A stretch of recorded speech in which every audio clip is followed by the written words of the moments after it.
Mixing essential oils together to make my own bug spray and stuff. And lavender and citrus oil. And I wish I could remember the third thing.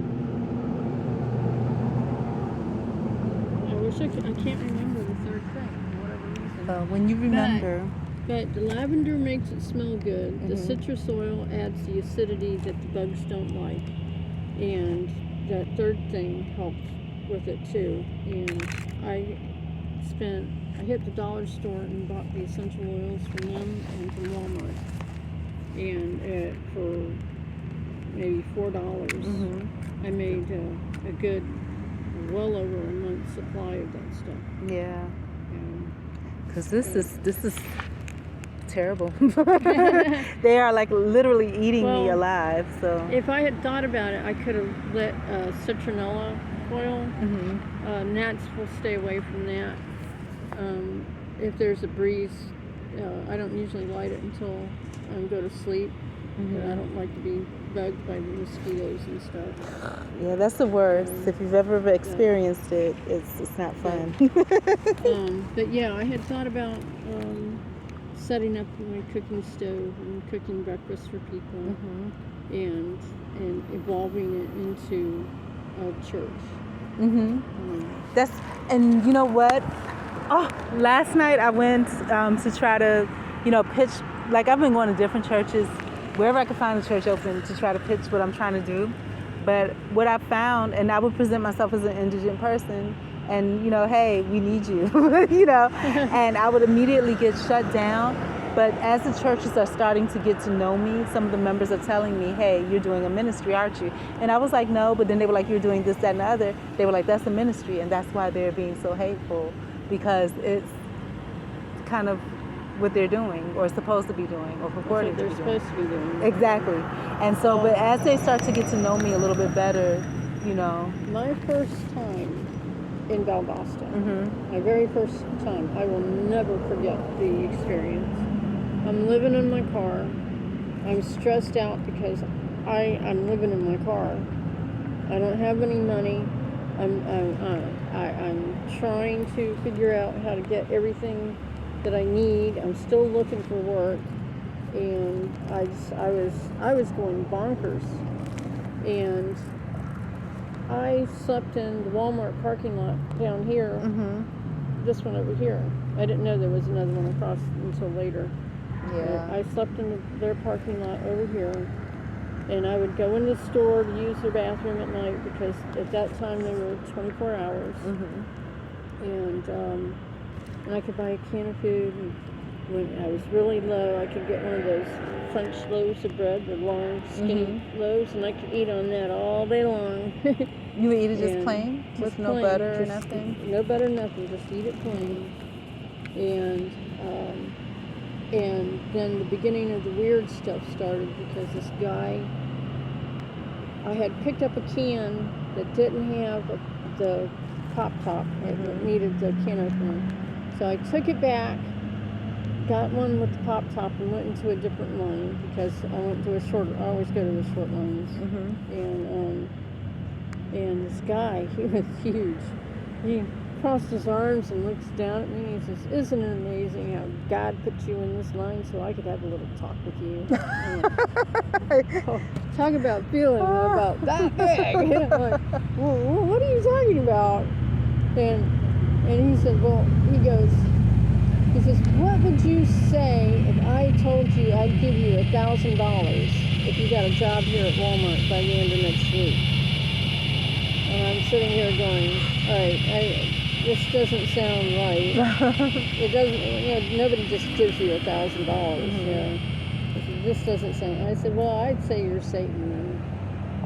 And he's, I'm thinking of Jesus in the wilderness, how he was, I'll give you this. If you can do this, I'll give you everything. If you, And he just laughed at me. He says, "Girl," he said, "don't you know that Satan died on that cross with Jesus?" And what? I'm sitting there going, huh? Okay. This is interesting. I'm like, okay, who is this guy? My brain's going into overdrive. I'm like, I don't recall anything about that. in the Bible. Mhm. Maybe I missed it. That's my attitude. Maybe I missed it. Maybe I missed something. I will go and meditate and pray on it. And I ended my conversation with him. Not that I would remember anything after that. And I went out to my car and I was like, hey, God, I have no clue who that guy was. I said, but I will do this. I'm relying on you to guide my footsteps. If you want me to have that job at Walmart, you make it so that nobody can stop me from getting it. Okay. If you don't want me to have that job, you make it so that I don't get it. Mhm. No, I'm not working at Walmart, am I? What ended up happening is I went to a thrift store, which isn't there anymore. I already went by and it's not there anymore. And I was getting rid of some of my stuff. And there was a lady in the parking lot that it was just sort of on my heart to give her my needlepoint kits. And I had bought them, being an idiot, I bought them thinking I could do needlepoint in my spare time to keep my brain active and functioning and stuff. The stupid part of me didn't think about the fact that I can't do needlepoint without light. Oh yeah. And when you're sleeping in your car in a parking lot, you don't want the lights on because you don't want to attract attention. I used to put up blackout curtains Yeah. and staple gun them to the. I should have thought about Yeah. that. And I look pretty good in me my car. being stupid didn't do that. And one night I was trying to change my pants in the car, Oh. and my trunk opener was right at my knee, and I hit it, and the trunk went open, and because the doors were locked, the alarms went off. Oh my and gosh. it was going bam, bam, bam, and the lights were. And I was like, oh crap, and I don't have my pants on. Great. All right, let's get these pants on. I totally freaked over that. But the lady, she told me she couldn't take the needlepoint kits because the arthritis in her hands Oh yeah. was too bad. Well, the Spirit of God came over me, and I went right up to her and grabbed her hands and said, you don't have to worry about it. I said, you are healed.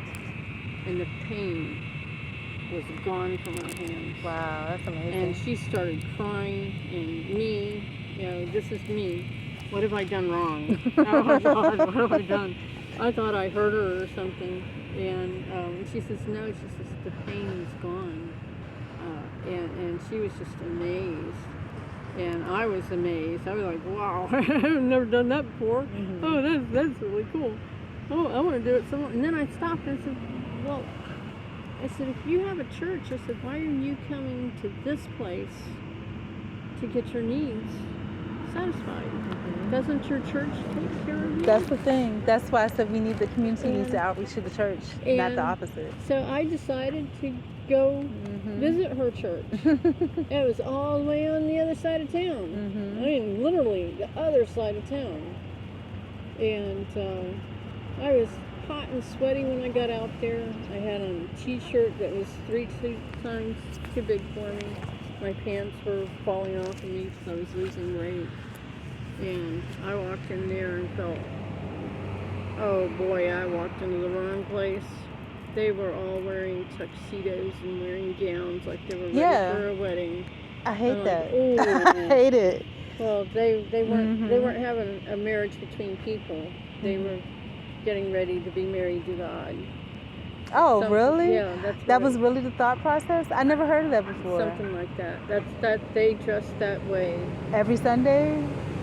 And that's interesting. I never thought about it like I that. don't remember the church though. Wow. I don't remember the church. But yeah, they dress that way every Sunday. And I felt just totally out of place. And then on the way back to this side of town, it was hot like it's been recently. Oh yeah. And here I go, hot and sweaty again, And I gotta get in the air conditioning. Everything in this town is closed. Everything's closed because of it being Sunday. I need the air conditioning. I thought, if that Baptist church is there. I can sneak in there for a minute and grab some air conditioning, cool off, and then head out. Nobody will even notice me. I sat in the back of that church, not even 2 seconds in that chair, and this little 95-year-old man comes up to me. He says, "Do you know what your problem is?" Oh boy. And I thought, oh, here we go. And I'm like, yeah, I'm hot and sweaty. It's hot outside. I said, no. I said, what's my problem? He says, you need to get saved. Oh boy. And I looked him straight in the eye. I said, I'm more worried about you than I am me. By the time I finished with him, he had gotten me a room to stay in, and I could take a shower. Aww. I felt so good. I had somebody do that for me once. Got me a hotel room. It was a young kid. He was Haitian in Miami. Yeah. And he was on his way to work. He saw me on the street. And at first I was scared. I was like, this child is going to try to take me to I don't think so. Yeah. But no, he was legitimately, he took me to the hotel, paid for it, and was like, have a good day, I'm going to work. Yeah. Never saw him again. So. Well, what I do now is some campgrounds have shower facilities. They have shower facilities. Most of them that I stay at do not, because I stay at free or little to no cost places. So I save up my money, and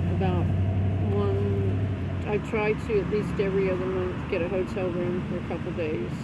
And I take a shower and I shut myself off from the world, and I spend my day laying around in a bed, not talking, not moving, not. I might walk outside to get a cup of coffee, but that's about it. You have to. But otherwise, I get 2 nights, and I take a shower, spend the next day just relaxing, and I take another shower, and then I pack it up and leave the 3rd day. And so that's what I do now. And I just, when I was in Lake Park, and I'll agree with the lady that I ended up on that street by some divine act of God, because I don't normally walk down streets for no reason. And I ended up going down this street, and I was on my way back out. And this lady pulled over and asked me if I needed anything. And I said, well, I was just looking for, someplace I can get something cold to drink, because I don't know this town. I don't know where there's even a gas station. And she ended up running off and getting me, she got me a couple things of cold water and some food to eat. And then somebody that went to her church showed up, and she says, why don't we just get her a room for the night? And so they got me a room for the night, and I was able to take a shower again. So That's good. Are you kidding me? I don't like when alright, if you have hot and sweaty clothes and you wear them again, the hot sweat from those clothes are still there. It's compounded. So, yeah, and it gets worse, and it gets worse, and it gets worse. And you can wake up in the morning, even if I took a shower that day, if I put those clothes back on, I'm going to feel hot and sweaty. Yeah, I understand it. Even before the sun comes up. And so I try to carry a change of clothes with me. And like when I get to just before Columbus, unless something happens, I'll switch my clothes. And I'll wash these, and I'll wear the other ones. You hand wash yours? No, I use You know where to go. I go to laundromats. Here, there's a laundromat on the other side of town. Yeah. And I would do it here, but I really don't feel like going to the other side of town in this heat. It's too hot. I stayed at a Catholic, I don't know what you call it, a Catholic shelter or something like that. And everybody was required to hand wash your clothes every day. It was a pretty good experience. I want to go back. I think it was interesting. Vincent St. Paul. Yeah. I think that's a Catholic Mission, Mhm. and they have an outreach ministry where they give out clothes. I think that's Vincent St. Paul. Mhm. I don't know if you Saint have. Vincent I don't know Paul. if you have. I've heard in Miami. I heard of it, but not here. I don't know if you have one here. I don't know. It might be. I can ask my buddy. He grew up Catholic. He's very proud of it. And I won't hold it against him. I let people keep their religion because everything has its place. That's how I feel. And, Yep. and if that's where God wants him to be, I'm not going to be the one to tell him he's in the wrong place. Mhm. I will be the one to tell him. What is that? I've heard that all my life. Are those crickets? Like, what is that makes that Those noise? aren't crickets. What is no. that? I think those are the I want to say cicada, but yeah. I don't even. Is that a real That's thing? What, yeah. Is that real? I thought I made that up. Cicada. Yeah, whatever. That's what I think it is. Yeah. It is so loud. I used to think when I was little, I thought it was electricity, like Oh, the sound really? of it. I did. Oh, Yeah. that's They're all right. so You should, loud. You know, Are they those huge- beetles? You know those big. Would you like to see what one looks Yeah. like? I actually picked one up. I one thought day. I made that up because I was just like, what is that? Yeah, you want to hear a wild story? I know you got to go because it's getting dark. Yeah. But, this one time, Sheesh, that sounds so loud. I was actually in Columbus, Georgia, Mhm. and it was back in 2012. And what did I do? At least I know now they're in the trees. I didn't know where they were coming from, but I think they're in the trees. They're actually in the trees. Here you go. Oh, they're not so scary looking. No, they're not. Okay, but that's your hand holding That's that. my hand. But I would never pick it up. I would never Well, pick they it up. don't- But yeah. I've learned if you respect nature. Mhm. Now I've not picked up snakes. Mhm. I'm not going to take my chance picking up snakes. But Oh, I want to show them. Sorry. that's all right. But I do respect them. Cicada. Is it And cicada? I do cicada. Cicada. I don't know. Everybody. You say potato, I say potato. Right. But the correct pronunciation is really something else. Um, I actually got a Bible study on really? that. Yeah. About if it is so important for you to have your way of pronouncing a word, then you're missing. The point. You're missing the best part of life. Mhm. Because it's our differences that make us each unique and special. I like that. It is our differences that make us each unique and special. Mhm. I also have a Bible study on how perfect you are. Mhm. You know, I really don't like the people who say, I am so imperfect. Mhm. God's still working. Well, yeah, God's working on you, but you are perfect. Because, you know what, God, one, doesn't make mistakes. Mhm. And two, you are what He needs you to be for this moment in time, which makes you perfect. So Mhm. stop demeaning yourself. Oh, I love You don't it. have to raise yourself and lord yourself over people, but you don't have to put yourself down I either. like what you said. You're exactly what God needs you to be in this space and time. Yeah. That's true. You know, that's true. And now it's making me even question, you know, when I used to say perfect in your imperfections, it makes me question that. But Because, that's what makes you perfect. Yeah. And it makes you, Mhm. you know, the storms in our life that we go through and our imperfections Mhm. is what makes us beautiful. Mhm. You know, it is what makes us God's creation. Mhm. You know, and as you grow closer to God and you change and evolve to be the things that He needs you to be, see, even the bird wants to. Oh, I thought I was I'm starting to think I thought I was seeing things. I'm glad you saw that. I said I saw something running. Was that a rat? But then I saw nothing. But then it ran over here is what happened. That's all right. You know Yeah. what's funny is I love being at the beach. Mhm. I love walking in the morning next to water. There's a Mhm. peacefulness about it. I love being next to water. And this one city that I was in, I always made sure nobody was around when I did it, but I always sang. Mhm. And I got some really good worship songs. And I would always sing.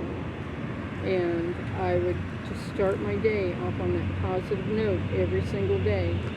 And then one day, somebody said, "Boy, you got a nice voice." I said, "You've never heard me sing." He says, "I never heard you, but I know you can sing." I'm like, "No." I said, "I sound like a howling dog." He said, "No." He said, "You can sing. Trust me." I'm like, "No, nobody is ever around when I sing." And he says, "No, people are around when you sing." He said, "But have you ever noticed how the animals Oh, wow. gather around to listen to you?" And I was like, "Oh, no." So the next day, I'm out there. Before I started singing, I looked, looking for animals, squirrels, whatever. And I didn't see anything. I didn't see any people, so I started singing. And then a few minutes later, sure enough, here comes a squirrel. He just hops on the tree and he sits there and watches me. And then I started feeling like, oh man, I'm being watched, and then I couldn't sing anymore. You're like the next Disney princess. We have to make up a name for your version of the Disney princess now, because now you're one of them. I don't know what name to make up for you though. It would have to be something with German descent or something. If you figure out a name, let me know. If I find some, I don't know. I'm scared to present them to you if I make up some, but I have 2 online names. What are they? One is A Shield of Faith. A Shield of Faith. Yeah. I think I may have seen that somewhere before, I but took yeah. that name. Well, I took that name when I started doing the Bible studies. And then I went on everything that was coming up, like the Yahoo and Gmail and MSN Mail and any on Facebook and on whatever. I signed up an account. Even if I didn't use it, I signed up for an account on there so that nobody could be me. I did that because that was my name. And then I set up a second account.